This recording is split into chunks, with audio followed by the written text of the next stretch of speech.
You know that feeling when you spend like hours memorizing vocabulary flashcards? Oh, absolutely. And then you finally sit down for the exam, or you open up a blank document for this massive report, and your brain is just, it's entirely empty. Just completely blank. Yeah, it feels like a massive betrayal. Yeah. You know, like you put the work in, but cognitive scientists will actually tell you your brain isn't broken at all. No, not at all. It's doing exactly what it was biologically programmed to do. Right, which is wild. So welcome to today's deep dive, everyone. I'm your host, and I'm joined, as always, by our resident expert to unpack this. Great to be here. And today, we are on a mission to decode the ultimate mechanics of language and writing mastery.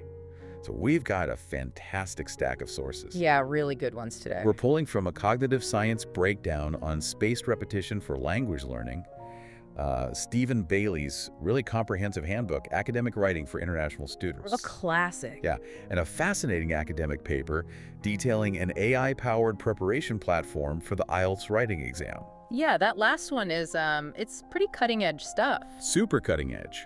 So whether you are, tackling a new language, prepping for a critical certification, or just trying to efficiently digest information without getting info overload. Which, let's be honest, is all of us at work. Right, exactly. Understanding these cognitive and technological frameworks is basically the ultimate cheat code. It really is. I mean, it's how you save time. So let's start with the biology of retention, right? Hacking that forgetting curve. Yeah. Because before we can construct complex academic arguments, we have to actually, remember the words. Yeah, we love to imagine human memory as this, steel filing cabinet. You read a new word, you drop it in a folder, and you lock the drawer. If only. Right. But the reality is far more volatile. If we're going to master how we learn, we have to start by accepting that our biology is actively working to discard information. So it's not a steel cabinet. No, it's less like a steel cabinet and more like a crowded, highly exclusive nightclub. Okay, a nightclub. I like that. Yeah, and if a piece of information doesn't constantly show up at the door to prove it belongs on the VIP list, the biological bouncer just kicks it out. Just tosses it to make room for new sensory input. Exactly. I love that image. And it really sets up our first source, going all the way back to the 1880s, right? Okay. To this psychologist named Hermann Ebbinghaus. Ebbinghaus, yes. And he basically sat around memorizing lists of random nonsense syllables, just to track how fast he forgot them. Which sounds incredibly tedious, honestly. Right, but it led to this massive concept called the Ebbinghaus forgetting curve. And what's fascinating here is that Ebbinghaus quantified something we all, intuitively know but constantly ignore. Our brains are actively wired to forget things over time, and they do it rapidly. Right, so cramming. Exactly. Cramming is the classic modern example. You might feel incredibly productive at, 2 in the morning, surrounded by energy drinks. We've all been there. Oh, yeah. But the science shows that information learned through cramming is typically forgotten within 1 to 2 days after the test. Wow, 1 to 2 days. Yeah, you haven't actually learned it. You've just temporarily housed it in your short-term working memory. Okay, let's unpack this for a second. Is cramming basically like trying to overstuff a cheap suitcase? Oh, that's a good way to look at it. Like, you can force it closed for the flight, but it inevitably pops open and spills everywhere the next day. Right. Whereas this alternative method, our sources highlight spaced repetition, is that more like building a sturdy brick wall? Like letting the mortar dry layer by layer. That visual captures the mechanism perfectly, yeah. Because spaced repetition relies on a biological phenomenon cognitive scientists call the spacing effect. Okay, the spacing effect. Yeah. Instead of reviewing everything equally or all at once, you review material at gradually increasing intervals. You reintroduce the information precisely at the moment your brain is just about to forget it. Catching the plate right before it falls off the table. Exactly. But how does that actually change the physical brain? Like, what's happening up there? Well, it comes down to a landmark study by Roediger and Karpik on what they coined the testing effect. The testing effect. Right. They looked at passive studying, Yeah. so just rereading your notes versus active recall, where you force your brain to retrieve the information without looking. Okay. And the results. Active recall yielded a 200% improvement in long-term retention. Wait, really? A 200% improvement just by testing yourself instead of rereading? Yeah, it's massive. That is wild. And the reason it works is highly physical. Think of a new memory like a faint trail through an overgrown forest, right? Okay. If you just read the word, you're basically looking at a map of the forest. You aren't actually in it. Exactly. But when you force yourself to retrieve the answer, you are physically walking down that trail, hacking away the brush. The act of retrieval itself is the physical process of memory consolidation. Oh, wow. Yeah, the more you walk that exact path, the wider and clearer the neural pathway becomes until it's a paved road. So you're basically proving to the bouncer that the information is a VIP. You're showing your ID at the door over and over. And there are tools explicitly built to automate this schedule for you now, which is great. The sources mention a few major players. Yeah, they do. Like there's Anki, which is incredibly powerful because you can customize the intervals, but the UI is pretty clunky. You have to build all the flashcards manually. Right. It's a bit of a learning curve. Yeah. And then there's Quizlet, which the sources note is great for fast test cramming with matching games, but their algorithm isn't really optimized for that long-term trimortar retention. Not for the long haul, no. And then you have newer tools like HeyLlama, which use AI to create contextual, chat-based reviews. Which is huge. Right, Yeah. because you aren't just memorizing a word in a vacuum. You're actually using the vocabulary in real-world scenarios. And context is the critical bridge here because you don't just need to remember the word, right? You need to know how to deploy it under strict conditions. Hacking the bouncer is really only step one. Right, which brings up a massive point of friction. Moving from the internal mechanics of your brain to the external rules of the page is, well, it's a brutal transition. Oh, especially in academia. Exactly. We rely heavily here on Stephen Bailey's Academic Writing Handbook. And academic writing has a very specific, uncompromising purpose. A very uncompromising. It has to be accurate, objective, synthesized, and it demands an entirely impersonal style. Like, you are completely dropping the I feel or we think phrasing. Right. It demands a fundamental shift in how you evaluate and present information because your audience isn't reading for entertainment. They are reading to extract verifiable methodology and data. So it's all about function. Entirely. And Bailey's handbook gives a brilliant comparison to highlight the importance of critically evaluating your own tone. Oh, the deforestation texts. Yes. He presents 2 texts on deforestation to show how quickly credibility can be lost. Yeah, this line-by-line comparison is super eye-opening. The first text is just, like, super emotional. Very dramatic. It says things like, "We are destroying the last of our vital natural resources," and it claims we lose 50,000 species a year without citing where that number came from at all. No sources. None. And it uses really informal phrases like, "It's down to a mere 6%. And the worst part, the writer actually misspells the word lose as L-O-S-E. Yeah, the damage there is immediate. When an academic reader sees emotional dramatization combined with a basic spelling error, the structural integrity of the argument just collapses. It's a game over. It is. But contrast that with Bailey's second text. It is entirely objective. It cites the World Resources Institute from 2001, providing specific, verifiable data on the demand for rice, wheat, and corn growing by 40%. And it maintains that formal distance. Exactly. It relies on citations. Bailey also dives into the specific microfeatures of the text that create that distance, like using italics for foreign words, precise referencing, and the deliberate balance of simple versus complex sentences. Right, sentence structure is key. Like the example they use with Dragon Motors.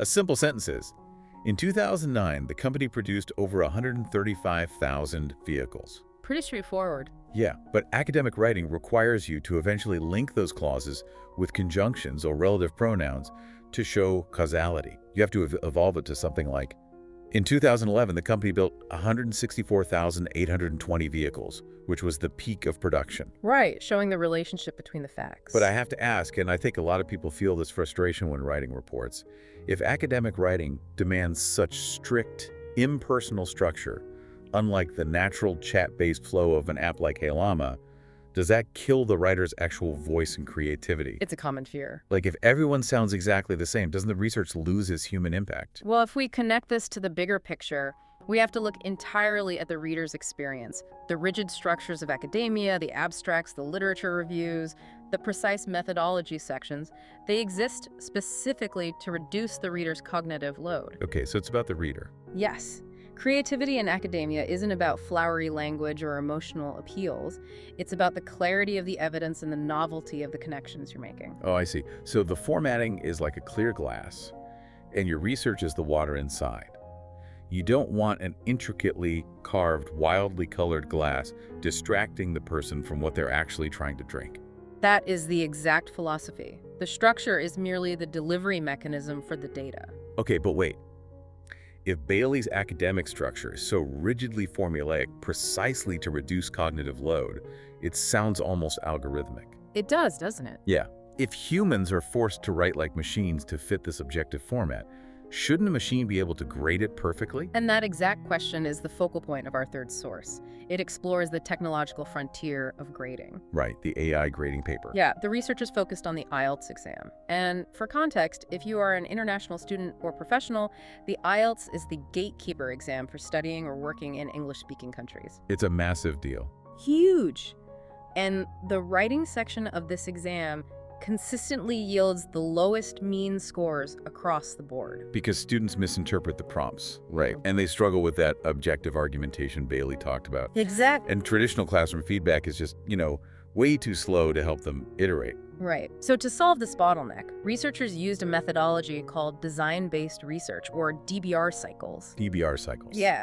DBR basically means they didn't just build the software in a lab, they continuously tested and tweaked it in real-world educational settings to see how actual students interacted with it. Testing it in the wild. Exactly. And they paid very close attention to that concept of cognitive load we just discussed. Yeah, the UI design choices here are so deliberate. They explicitly decided not to make the whole platform a chatbot. Which is surprising given current trends. Right. They used a Microsoft Bot Framework chatbot only for the welcoming dialogue, just to reduce the user's anxiety and, get their name and target score. Keep it friendly at first. But then, they purposefully move the user into a dedicated, distraction-free writing interface.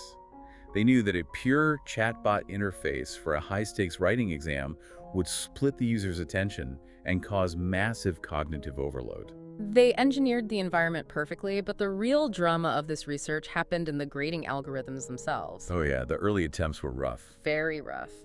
In their early attempts, specifically DBR cycles 2 and 3, they relied on rule-based models. Okay, what does that mean exactly? These are systems that basically look for hard rules, they count grammar errors, they measure the length of the essay, and calculate vocabulary frequency. And according to the data, it was a total disaster. A complete statistical failure. The rule-based models suffered from a phenomenon researchers call mid-band compression. Mid-band compression. Yeah.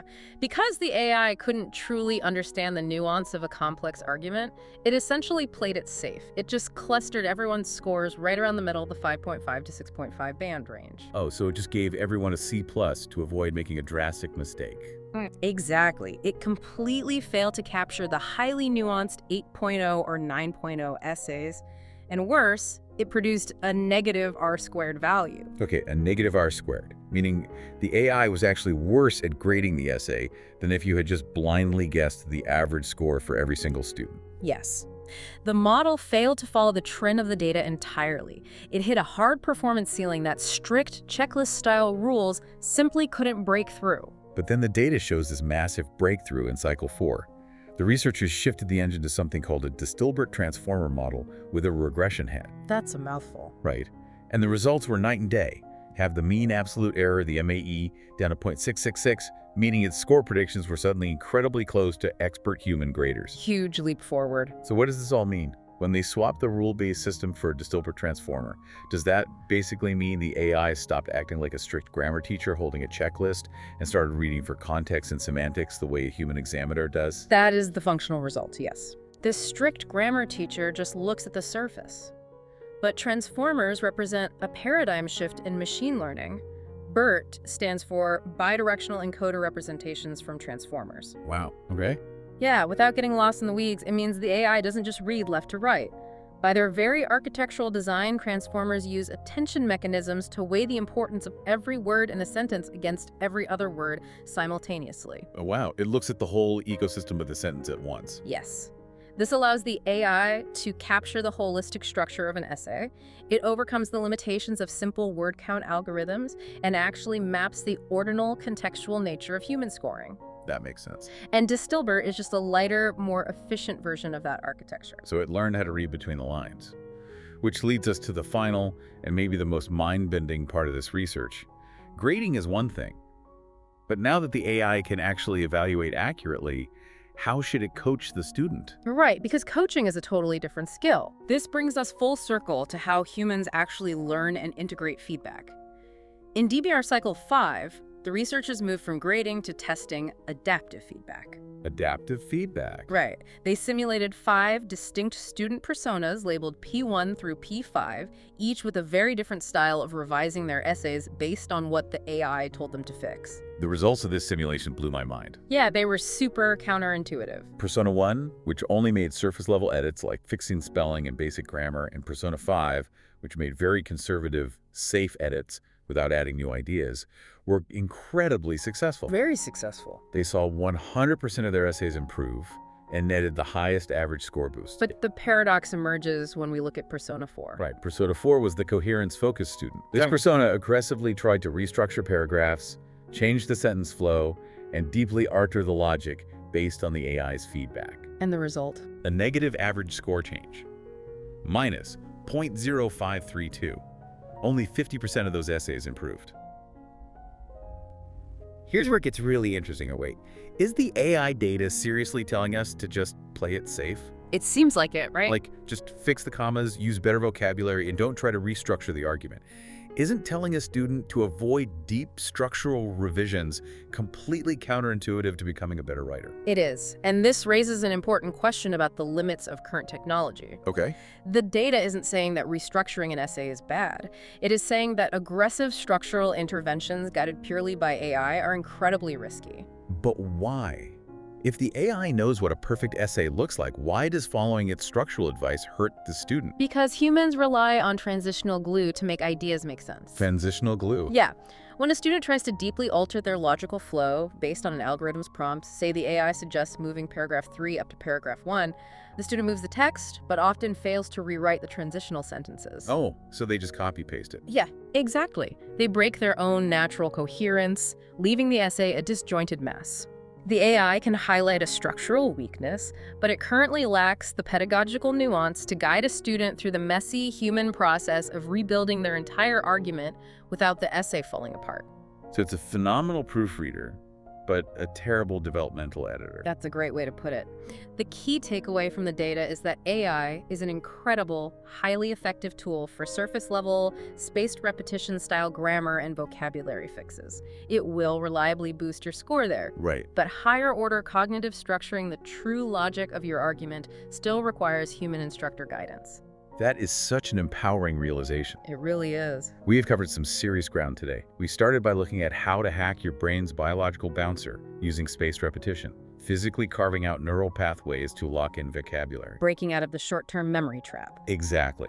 Then we mapped out the rigid, objective, but entirely necessary architecture of academic writing, perfecting the clear glass to deliver your research. Leaving the flowery language behind. Right. And finally, we navigated the incredible power and the very real developmental limitations of AI to evaluate our writing. It all comes down to knowing how to allocate your mental resources. If you are studying for a massive test, drafting a critical report for work, or leaning on AI tools to get through your day, the secret is knowing what to automate. Right. Let the spaced repetition algorithms handle your vocabulary retention. Let the AI flag your passive voice and comma splices, but reserve your unique human cognition for the logic, the structure, and the actual argumentation. That is how you maximize your potential without burning out. You build the sturdy brick wall of knowledge, but Yeah. you are still the architect deciding the shape of the house. I love that. But there is one final thought I want to leave you with, something to mull over as you go about your week. We've seen that AI is becoming perfectly calibrated to grade our academic essays, and we are increasingly relying on AI adaptive feedback to write and revise those very essays to meet those exact rubrics.